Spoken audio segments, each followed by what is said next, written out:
The late afternoon sun streamed through the windows of my corner office as I reviewed the latest acquisition reports. Stellar Solutions had just secured another major contract, one that used to belong to Morgan Industries, my ex-husband's company. My phone buzzed. James's name flashed across the screen, making my heart skip a beat.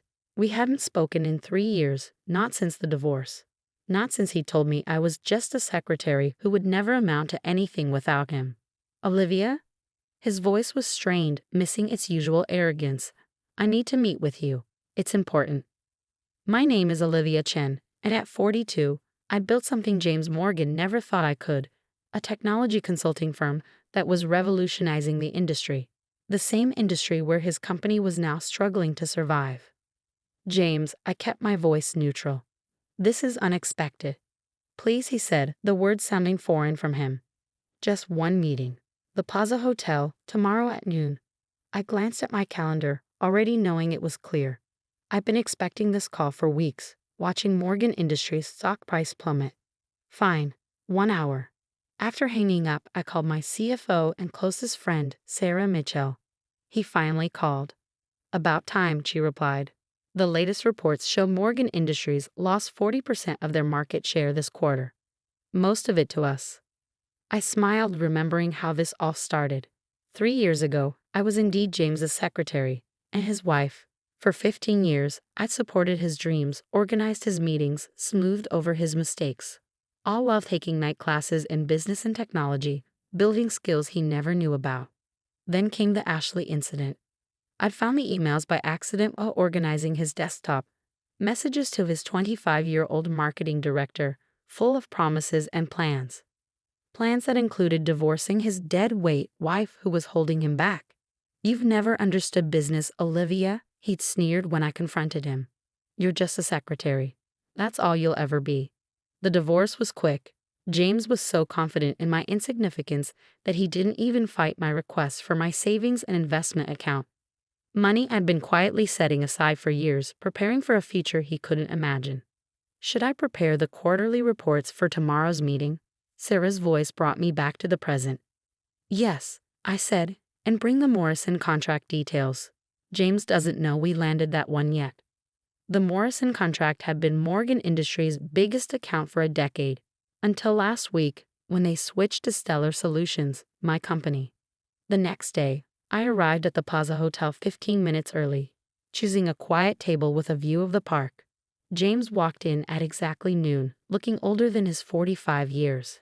His designer suit couldn't hide the worry lines around his eyes. Olivia, he said, sitting down. You look different. I was different. Gone was the meek secretary in sensible shoes. Today I wore a tailored Channel suit and Louboutins, success evident in every detail. What do you want, James? He shifted uncomfortably, pride warring with desperation. I'm sure you've heard about Morgan Industries' recent challenges. I try to stay informed about market conditions, I replied mildly, sipping my water. We're losing clients, he admitted. Major accounts that we've had for years. The board is talking about replacing me. He paused, the words clearly painful, I need your help. I raised an eyebrow. My help? I'm just a secretary, remember? His face flushed. I was wrong to say that. You were always more than that. The truth is, no one understood our operations like you did. The clients trusted you.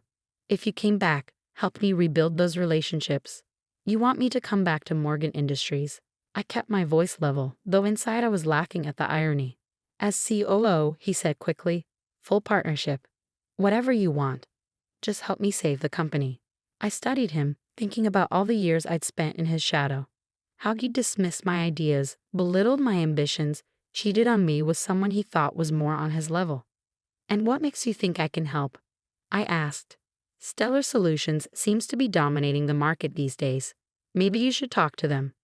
James's face darkened. Stellar Solutions. They came out of nowhere 2 years ago and started poaching our clients. Nobody even knows who runs it, some anonymous CEO who never makes public appearances. I smiled, reaching into my briefcase. Actually, James, that's not quite true. I pulled out a business card and slid it across the table. He picked it up, his face going pale as he read. Olivia Chen, CEO and founder, Stellar Solutions. No, he whispered. This is impossible. You couldn't what? I asked softly. Couldn't build a successful company? Couldn't innovate in ways you never imagined? Couldn't take everything you taught me and do it better? He stared at me, recognition finally dawning. The Morrison contract, the new software platform, the client migrations. It was all you. I nodded, enjoying the shock on his face. Turns out I understand business quite well. And now you want my help saving the company that you once said I wasn't qualified to work for. Olivia, please, he leaned forward, desperation clear in his voice. I know I treated you terribly. I know I underestimated you. But people's jobs are at stake. The company my father built. The company you ran into the ground. I corrected him. While chasing younger women and ignoring innovation. His face hardened. So this is revenge. You built all this just to destroy me? I stood up, gathering my things. No, James. I built this because I could. Because while you were busy underestimating me, I was learning, growing, preparing.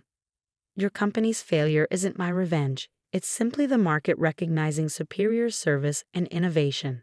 Wait, he called as I turned to leave. What am I supposed to do? I paused, looking back at him. You wanted to meet to discuss terms. Here they are. Stellar Solutions will consider acquiring Morgan Industries at a fair market price, which given your current situation isn't much. You'll step down naturally. You want me to sell you my company? His voice cracked with disbelief. No, James. I want you to face the consequences of your choices. But I'm offering you a way to protect your employees and your father's legacy. Think about it. As I walked out of the Plaza Hotel, my phone buzzed with a text from Sarah. How did it go? I smiled, stepping into my waiting car. Prepare the acquisition paperwork. James Morgan just learned what a secretary can do. The next morning, I arrived at Stellar Solutions headquarters earlier than usual. The modern glass building reflected the rising sun, a far cry from Morgan Industries' aging offices across town. Sarah was waiting in my office, acquisition documents spread across the conference table. The numbers just came in, she said, handing me a tablet. Morgan Industries stock dropped another 15% overnight. Word about James seeking a buyer must have leaked. I scrolled through the financial reports, noting how far his company had fallen. What's their current market value? About a quarter of what it was 3 years ago, Sarah replied, a hint of satisfaction in her voice. We could buy them for less than what you got in the divorce settlement. The irony wasn't lost on me. James had been so eager to end our marriage quickly, to start his new life with Ashley, that he'd barely glanced at the settlement terms. He never questioned why I only wanted my personal savings and investment account, never wondered what I planned to do with it. My phone buzzed. A message from James. We need to talk. Coming to your office. I showed the message to Sarah, who raised an eyebrow. Want me to have security turn him away? No, I said, settling behind my desk. Let him come. It's time he saw exactly what I've built. 20 minutes later, my assistant's voice came through the intercom. Ms. Chen, Mr. Morgan is here. Send him in. James walked into my office, stopping short as he took in the space. The view of the city, the elegant modern furniture, the wall of industry awards, everything screamed success and power. Quite a step up from a secretary's desk, I commented, noting his reaction. He sat down heavily in one of the visitor chairs. How did you do it? All of this in just 3 years? I didn't, I replied calmly. I spent 15 years preparing for this, learning the industry, understanding client needs, developing innovations. You just never noticed because you were too busy looking down on me. The new project management platform, he said slowly. The one that's revolutionizing how clients handle their workflows. That was your idea, wasn't it? The one you tried to tell me about 2 years before. Before you told me to stick to answering phones. I finished for him. Yes, that was mine, along with several other innovations you dismissed. He ran a hand through his graying hair. And Ashley, did you know about her before? The emails? I kept my voice neutral. Yes, I knew. Just like I knew about Jessica in accounting and Michelle in HR.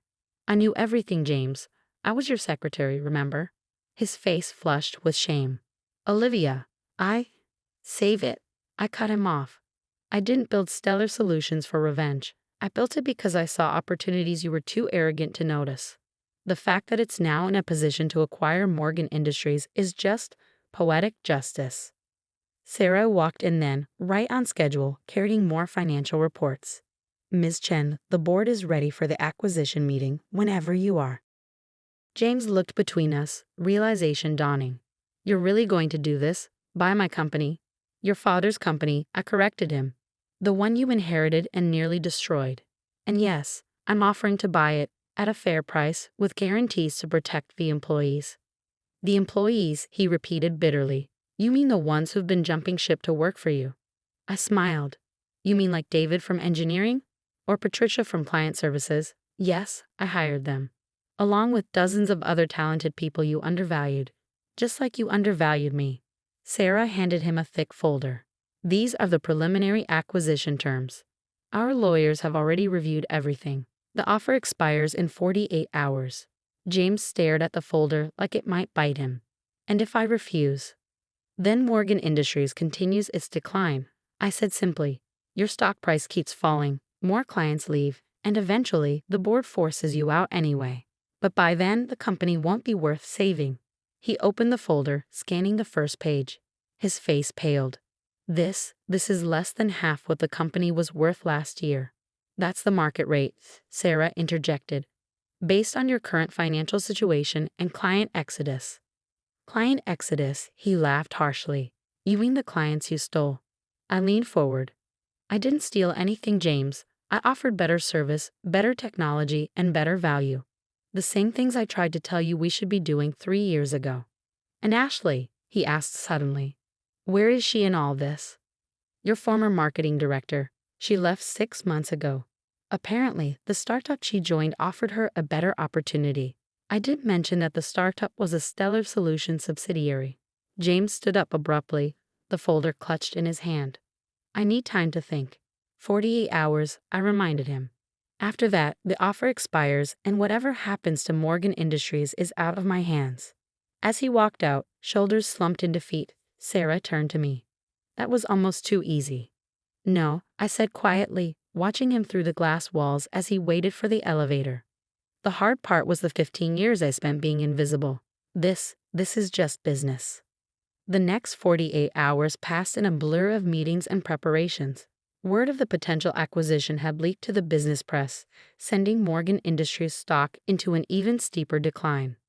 I was reviewing the latest numbers when my assistant buzzed. Ms. Chen, Mr. Morgan Sr. is here to see you. I straightened in my chair. Robert Morgan, James's father and the founder of Morgan Industries. I hadn't seen him since the divorce. Send him in. Robert walked in slowly, leaning on his cane. At 75, he'd been retired for 5 years, leaving the company in James's hands.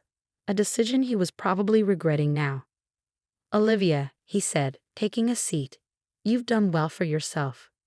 Hello, Robert. This is unexpected. He looked around my office, nodding appreciatively. I always knew you were smart. Smarter than James gave you credit for. But this, he gestured at the view, the awards, this is impressive. Thank you, I said carefully. I assume James told you about the offer. He did. Robert set his cane aside. He also told me about Ashley, about how he treated you. I wanted to apologize. I blinked, surprised. You don't owe me an apology, Robert. Yes, I do, he insisted. I saw how he was changing, becoming arrogant, taking you for granted. I should have said something. I studied the old man's face, seeing genuine regret there. Robert had always been kind to me, treating me more like a daughter than an employee. What James did or didn't do isn't your fault, I said gently. We all make our own choices. Yes, he agreed, we do. And now I need to make one more. He pulled out the acquisition paperwork, signed and notarized. As majority shareholder, I'm accepting your offer. I stared at the documents. Does James know? He does now. I just came from telling him. Robert's hands trembled slightly as he set the papers on my desk. The company I built, it deserves better than what it's become. You can save it, make it something worthwhile again. Just then, my phone buzzed with an urgent message from security. Miss Chen, Mr. James Morgan is on his way up. He seems agitated. Robert sighed. I was afraid of this.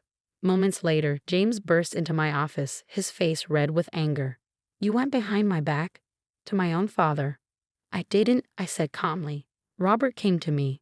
The board meets in an hour, Robert cut in. They'll approve the sale. It's done, son. James turned on his father. How could you? This company was my inheritance. An inheritance you squandered, Robert replied sharply. You inherited my company, but none of my values. Olivia built something remarkable while you were busy destroying what I spent 40 years creating. I watched the interplay between father and son, remembering all the times James had bragged about his birthright, his destiny to lead Morgan Industries. Security is on their way up, Sarah announced from the doorway. That won't be necessary, I said, standing. James is leaving. Aren't you, James? He looked between his father and me, defeat finally settling over his features. What am I supposed to do now? Start over, I suggested. Build something of your own instead of relying on inheritance. That's what I did. Later that evening, after all the papers were signed and the press releases drafted, I sat in my office looking at an old photo. It was from my early days at Morgan Industries, me at my secretary's desk, smiling up at the camera. James stood behind me, looking every bit the successful executive. Sarah knocked gently on my door. First round of transition starts tomorrow. You ready? I put the photo away. More than ready. How many Morgan employees have applied to stay on? Almost 80%, she replied. Turns out a lot of them are excited to work for you. They've seen what we've built here. The integration of Morgan Industries into Stellar Solutions took 6 months.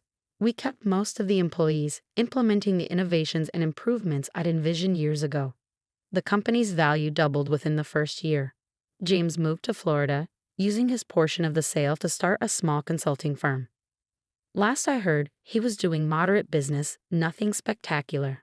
Ashley had moved on to another startup, and Robert occasionally sent me emails checking on the company's progress. 1 year after the acquisition, I stood on the stage at the Industry Leadership Awards, accepting Company of the Year. Looking out at the audience, my employees, both old and new, working together seamlessly, I felt a sense of completion.